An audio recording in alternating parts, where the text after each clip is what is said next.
Hey gang, Zippo. This is about my 20th take. Power's going out, got storms coming through, this, that, and the other. And hopefully I'll get through this review this time. You guys are looking at the North American Arms 22 Magnum brake top. This is the one that I mentioned and showed you guys a picture of in my last video with my firearms in it. And I'm just going to go through it relatively quickly, show you everything about the little guy. There's a lot of intensive work put into making this firearm, which to me fully justifies the cost of the firearm. Now, the first 500 are all handmade. If they go into production, they'll probably come out with a 22 long rifle cylinder that you can send the gun in and have it matched to. But as of right now, 22 Magnum is all that's available in limited quantity, 1 of 500. Now, I'll show you guys the finish. Let me back this out a little bit. Okay. Now, this is the brake top's got a real nice brushed stainless steel finish on it, whereas my Pug, and these guns are both unloaded, by the way, has a matte finish, like a media blast finish. It's still, you feel the two; they're both real smooth, but that's just one of the differences. I took the rosewood grips off and opted for the black and gray. I just like them better on the brake top. I just think they look better. That's just me, my personal preference. Serial number on the bottom of the frame, like the rest of them. And zoom in here and show you guys. They've also changed their stamps. It appears as though they're either using a stippling machine or using laser to etch. There's the Eagle logo.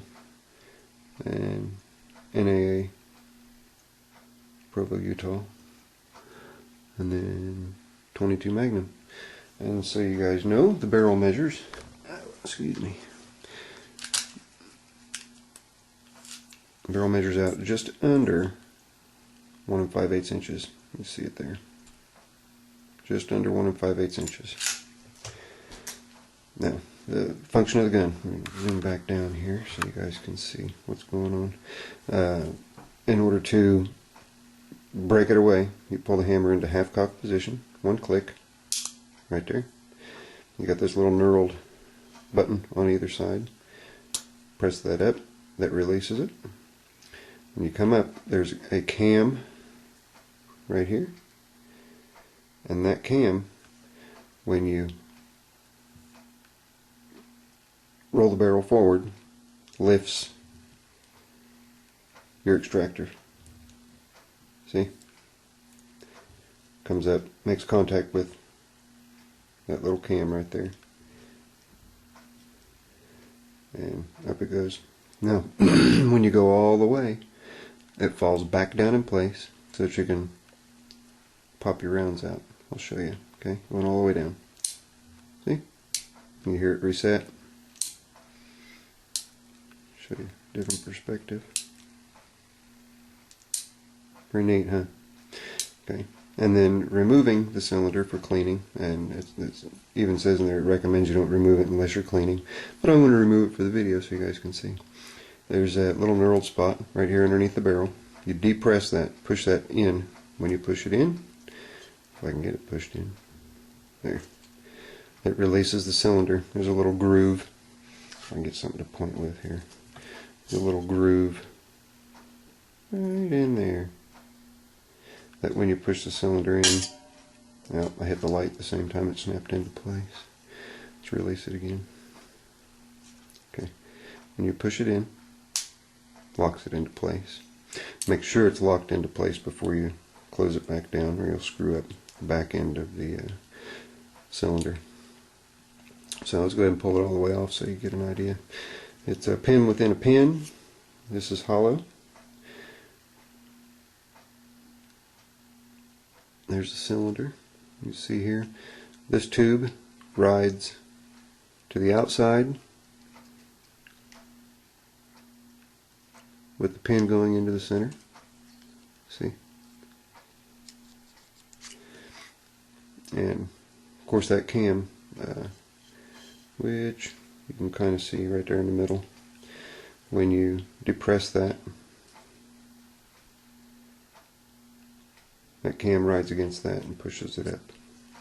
I believe 120 degrees, I think the book says. So, oh, before I do that, you guys get a look under here. There's a screw set right there with a piece of sprung steel, and that's what gives you your spring. You can see that spring moving when I'm activating that. See? So that's how the spring is incorporated. Let's go ahead and get it back together. I'll show you the sights. Sights are real nice. Make sure it's snapped into place. Push. Make sure that's snapped down. If it's up like this, like that, you're going to have a problem. You fire that round, it's going to flip the barrel down on you. So make sure you snap that into place. You've got a real nice rear sight fixed, and the front sight is a lot thinner and longer than all the other North American Arms revolvers. Really, really nice. I like it. And the profile of the barrel up here, I'll show you the end here. You see how that's profiled?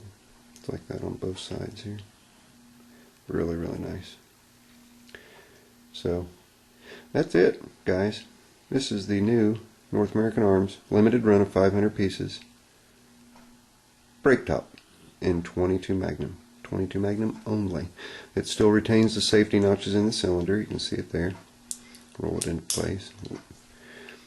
So you can keep all 5 rounds in. And that's pretty much it. I don't remember if I mentioned it or not. I took the red rosewood grips off and put my black and silver rosewood grips on. I thought it looked nicer. Just my personal preference. When you get the gun, you also do get, set the firearm down there. You get instruction manual, 22 NAA 22 Magnum brake top. Congratulations on your purchase. And on the inside, if I can get it, is loading the brake top instructions to unload, and then removing the cylinder. Everything you need to know. And then there is an exploded diagram of the brake top and parts list. And it does say up at the top here, requires factory installation of any of the parts. And I can understand that with all these being handmade. But I'm going to zoom in on the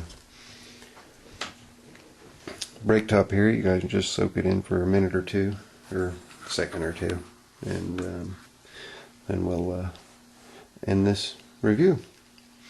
If anybody has any questions or anything, you guys can get a hold of North American Arms directly, or you can contact me. If I know, I'll tell you the answer. If I don't know, I will forward the question on to somebody at North American Arms, see if I can't help you get an answer. There are still some of these left.